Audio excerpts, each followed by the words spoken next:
So there are times in our life where we are handed things that we go, what do I do with this? Some of you may have felt that when you had your first child handed to you in the hospital. What do I do with this? Now, before you had that son or daughter, you thought, I am an expert, I know what I need to do, and then all of a sudden it's handed to you and it's not quite the same as what you thought it would be.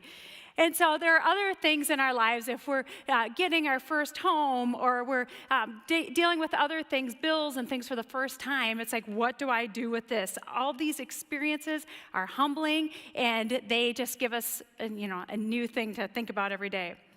Now, earlier this year, like back in January, I had felt so overwhelmed with all these thoughts and ideas and information and opinions of others and my own desire to be successful. And with each tidbit of information, it was like I was getting a small burden handed to me. It was like a stone that added some heaviness into my heart. And there was this rub that came because I felt like I need to do something with this. It felt like it demanded a response. So just to try to figure out what to do, I would overprocess, and I would find myself talking to Nate, and I would talk to my sister or my mom or my mother-in-law. And rather than like relieving my burden, they were nice and they helped me, but it felt like it gave me a few more things to think about. And so then I would go on Facebook and I'd go, okay, searching for information. Sometimes we just want a little bit of peace. And it was like a wheelbarrow full of ideas. And so the Lord gave me this picture of a rock. And it was as if I was going to different people and going, what do I do with this? And I would go and give it to my sister, and I'm trying to give a burden, and then she would give me 2 back instead. And then I would go on Facebook, and it was a wheelbarrow full of ideas and thoughts. And so what do I do with this? Now, the Bible has a lot to say about stones, and we're going to just touch on that a little bit, but we all face it. We all face information overload. And if you're a parent, it's getting exasperating right now. Some stones we're picking up because we're seeking information. Other stones are handed to us, unsolicited advice. That's always fun. Maybe it's a comment, a text. Maybe it's an email or a video someone thinks we should watch. Maybe it's an invitation, a suggestion, a Facebook post that kind of set us off. Someone suggested there's a sermon from another pastor that we should reach and listen to. Others think there's a news break that we need to know.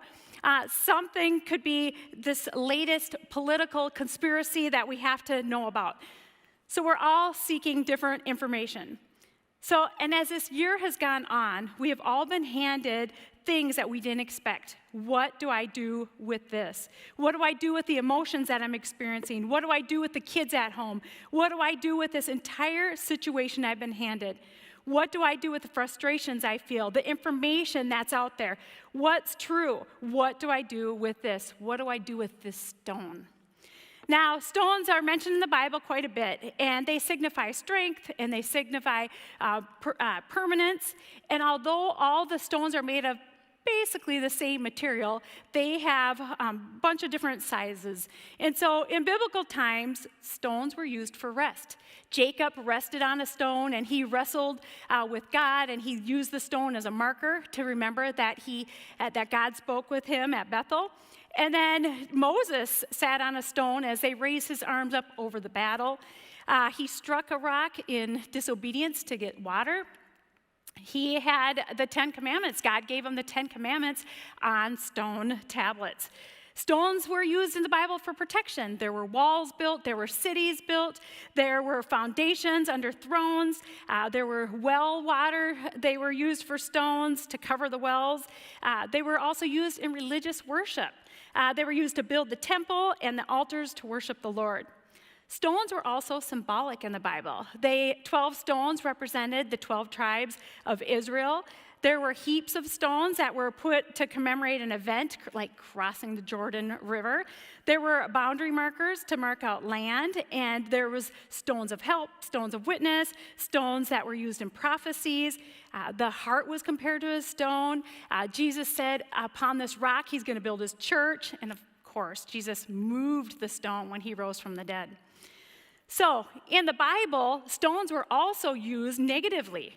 People used them and they carved out images and made idols out of stones.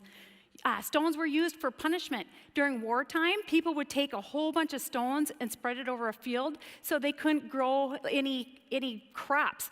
They would use stones and they'd fill them up in their well water so they couldn't get springs of water.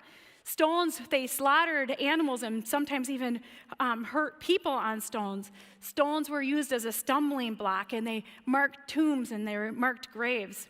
They were used in slingshots, and stoning was a form of capital punishment